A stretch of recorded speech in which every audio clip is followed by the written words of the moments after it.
এই শহীদের রক্তে রঞ্জিত এই বাংলাদেশে আমাদের শপথ হবে এই রক্তস্নাত শহীদের রক্তস্নাত বাংলাদেশে ফ্যাসিবাদের কোনো ঠাঁই নাই। আর কোন শকুনির খাওয়া বাংলাদেশে কখনোই খাওয়া দিতে পারবে না বাংলাদেশের স্বাধীনতার সার্বভৌমত্ব গণতন্ত্রের উপরে।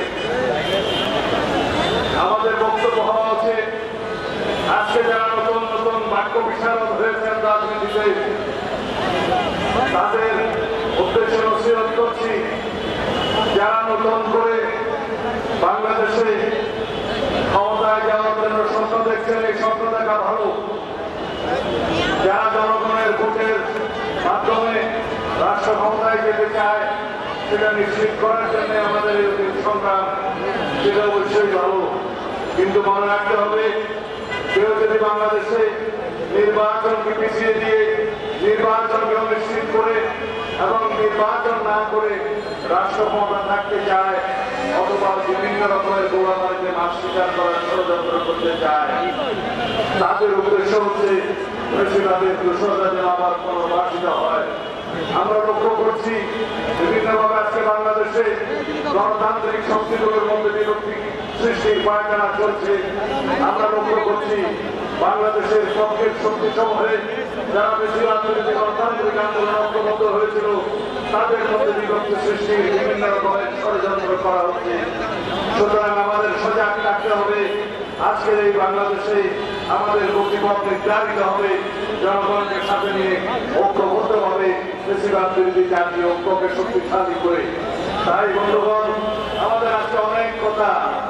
এই জুলাই কেন আসুক, এই জুলাই আসতে কেন 17 বছর লাগলো, বাংলাদেশের স্বাধীনতা আসতে কেন 23 বছর লাগলো, স্বৈরাচার বিরোধী সামরিক স্বৈরাচার বিরোধী সংগ্রামের পরে 9 বছর পরে কেন গণ অভ্যুত্থান হলো, ছাত্র গণ অভ্যুত্থান হলো, এগুলো আমাদের হিসাব করতে হবে। আমরা কি এই মুক্ত স্বাধীন বাংলাদেশে কেবলই রক্ত দিতে থাকবো গণতন্ত্রের জন্য? আমরা কি এই মুক্ত স্বাধীন বাংলাদেশে কেবলই রক্তের জন্য আমরা গুলিগালাজ করবো? আমরা কি নির্বাচনের জন্য, ভোটাধিকারের জন্য, গণ অধিকারের জন্য, গণতান্ত্রিক অধিকারের জন্য, স্বাধীনতার সার্বভৌমত্বের জন্য কেবলই রাস্তায় এসে সংগ্রাম করতে থাকবো, কেবলই রক্ত দিতে থাকবো? এই দেশের মানুষের অধিকার কখনোই কি প্রতিষ্ঠা হবে না। একবার আমরা সুযোগ পেয়েছি, এই সুযোগ শতাব্দীতে একবারও আসে না। স্বাধীনতা একটি দেশের কপালে একবার আসে। এই স্বাধীনতা যদি আমরা রক্ষা করতে না পারি এই পরাধীনতার সমান হবে। যখন আমরা অরক্ষিত স্বাধীনতা থাকবে সেই অরক্ষিত স্বাধীনতাকে আমরা ভোগ করতে পারবো না, এটা পরাধীনতার নামান্তর হবে। আমরা দেখেছি পার্শ্ববর্তী দেশের একটি বড় রাজ্য বানানোর জন্য বিগত ফ্যাসিস্ট শেখ হাসিনা যার পরনায় চেষ্টা করেছে, অবশ্য সফল হয়েছে এইটুকু যে শেষ পর্যন্ত তার আশ্রয়টা হয়েছে এই মিরপুরে, গুলিস্তানে, পল্টনে, কিন্তু দাফন হয়েছে দিল্লিতে। সুতরাং যারা শেখ হাসিনাকে এই ফ্যাসিস্টকে বাংলাদেশের রাজনীতিতে আবার ফিরিয়ে নিয়ে আসার জন্য বিভিন্ন রকমের ষড়যন্ত্র এবং প্লট সৃষ্টি করছে তাদেরকে আমরা চিহ্নিত করব। যারা পিআর পদ্ধতির নামে বাংলাদেশের নির্বাচনের দাবি তুলছে, যারা বলছে জাতীয় সংসদ নির্বাচনের আগে স্থানীয় সরকার নির্বাচন চাই, তাদের একটা উদ্দেশ্য আছে, তাদের একটি অসৎ উদ্দেশ্য আছে। কেয়ারটেকার সরকার 3 মাসের জন্য প্রতিষ্ঠিত হয়, কেয়ারটেকার সরকার 3 মাসের মধ্যে একটি জাতীয় সংসদ নির্বাচনের জন্য সাংবিধানিকভাবে ম্যান্ডেট প্রাপ্ত হয়। এখন সেই কেয়ারটেকার সরকার পুনর্বহাল হয়েছে আদালতের মাধ্যমে।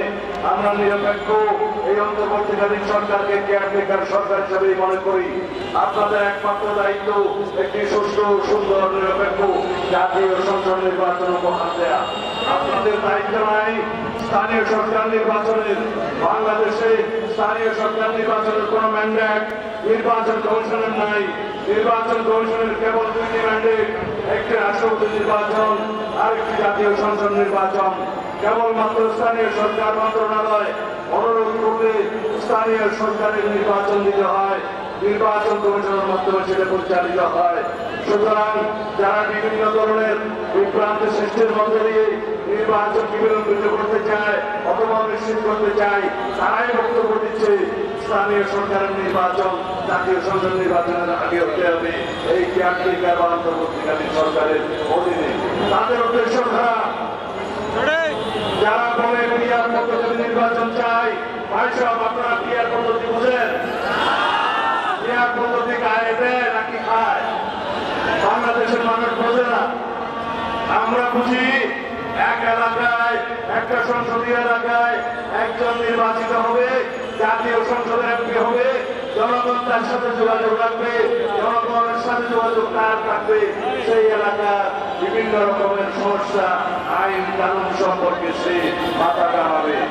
যদি আমরা পিআর পদ্ধতির নির্বাচন আমরা যেটুকু বুঝি যেটুকু করেছি তাতে দেখা যাবে ভোট দিলেন মিরপুরে আমিরুলকে, এমপি পাবেন সন্দীপের বাবুকে। এই পদ্ধতির নির্বাচন বাংলাদেশের মানুষ চায়ও না, জানেও না। যারা হাত পাকা দিয়ে 16 বছর আওয়ামী লীগকে বাতাস করেছে তারা নাকি কোথাও পিআর পদ্ধতি ছাড়া নির্বাচন। তাদের সাথে যুক্ত হয়েছে আরেকটি দল, যে দলটি সবসময় বিভ্রান্তিমূলক রাজনীতি বাংলাদেশে করেছে। এক সময় স্বাধীনতার বিরুদ্ধে গেছে, আরেক সময় জনগণের বিরুদ্ধে গেছে, আরেক সময় মানুষের সেন্টিমেন্টের বিরুদ্ধে গেছে। তারা রাজনীতি সবসময় বিভ্রান্তিমূলক রাজনীতি করে এইবার দুয়ার বাড়িতে মাছ স্বীকার করার চেষ্টা করছে। আমি না আপনারা বুঝে নেন। মানুষ সবই বোঝে। যারা আজকে সংস্কার কমিশনে গিয়ে আলোচনা করছে, খানাপিনা খাচ্ছে, সন্ধ্যাবেলায় চলে যাচ্ছে এবং কোন সিদ্ধান্ত দিচ্ছে না, তারা কারা? তারা কেউ 13 দল, কেউ 14 দল, কেউ বিভিন্ন রকমের দল। তারা আওয়ামী লীগের সাথে বিভিন্ন সময় সংযোগে ছিল। তাদের বক্তব্য শুনে যদি সংস্কার কমিশনে সিদ্ধান্ত নিতে হয় জাতির জন্য দুর্ভাগ্য হবে। আমি বলছি না যে ওখানে সবাই আওয়ামী লীগের সাথে ছিল, কিন্তু কিছু কিছু দল ছিল যাদেরকে ওখানে আহ্বান করা হয়েছে। আমরা মানা করেছিলাম তাদের সাথে বসে কিভাবে সংস্কারের আলোচনা করব, কিন্তু সংখ্যায় অনেক। তাদেরকে নিয়ে তারা আলাপ করছে, খানাপিনা খাচ্ছে, কোন সিদ্ধান্ত যারা বেরিয়ে যাচ্ছে। এইভাবে আজকে জুলাই মাসের 28 তারিখ 18 তারিখ যদি জুলাইয়ের ভিতরে জুলাই সনদ অর্থাৎ জাতীয় সনদ প্রণীত না হয়, সেজন্য দায়ী থাকবে এই সংস্কার কমিশন, ঐক্য কমিশন এবং এই অন্তর্বর্তীকালীন সরকার। আমাদের উপরে দোষ চাপানোর চেষ্টা চলছে অভিযান। বিএনপির কারণে নাকি সংস্কার হচ্ছে না। এক এক করে প্রতিদিন সাংবাদিক বন্ধুদের বলছি, প্রত্যেকটা ঐক্যমতে আসার পিছনে বিএনপির পরামর্শ নিতে হচ্ছে। বিএনপি প্রত্যেকটা ঐক্যমত পোষণের জন্য এগিয়ে আসছে। যেহেতু আমাদের এই প্রস্তাব হচ্ছে 31 দফা প্রস্তাব জাতির জন্য সংস্কারে, আমরা এই জাতির সম্মুখে 31 দফা প্রদান করেছিলাম। আমাদের নেতা জনাব তারেক রহমান সাহেব জাতির সঙ্গে উপস্থাপন করেছিলেন 2023 সালের 13 জুলাই। আমরা উন্মুক্ত জনসভার মধ্য দিয়ে সেই সংস্কার প্রস্তাব আমরা উপস্থাপন করেছিলাম।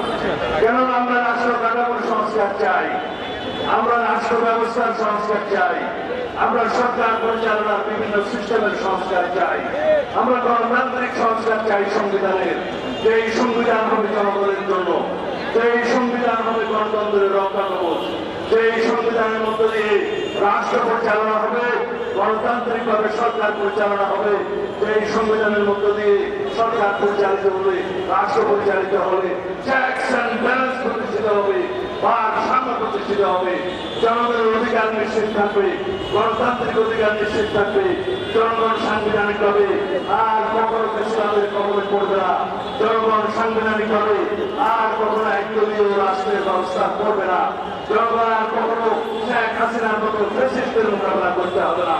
সেই রকম সংবিধান আমরা প্রণয়ন করতে চাই, সংশোধন করতে চাই, সেই রকম রাষ্ট্র ব্যবস্থা এবং সরকার ব্যবস্থা প্রতিষ্ঠা করতে চাই।